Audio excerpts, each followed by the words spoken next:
1971 সালের 14 ডিসেম্বর স্বাধীনতার আগ মুহূর্তে এসে পাক হানাদার বাহিনী শেষ শক্তি প্রয়োগ করে দেশের বুদ্ধিজীবীদের ওপর। বাড়ি থেকে তুলে এনে হত্যা করা হয় জাতির শ্রেষ্ঠ সন্তানদের।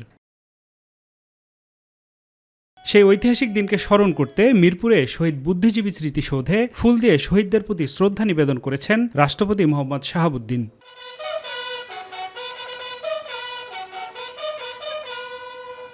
এরপর শ্রদ্ধা নিবেদন করেন প্রধান উপদেষ্টা ডক্টর মোহাম্মদ ইউনূস। জাতির শ্রেষ্ঠ সন্তানদের স্মৃতির প্রতি গভীর শ্রদ্ধার অংশ হিসেবে কিছুক্ষণ নীরবে দাঁড়িয়ে থাকেন তিনি।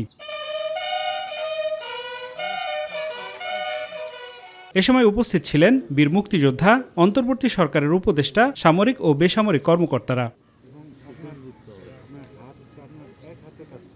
শ্রদ্ধা নিবেদন শেষে অন্তর্বর্তীকালীন সরকারের মুক্তিযুদ্ধ বিষয়ক উপদেষ্টা ফারুক আজম সাংবাদিকদের জানান, নির্বাচনের মাধ্যমে জনগণ নতুন বাংলাদেশ নির্মাণ করবে।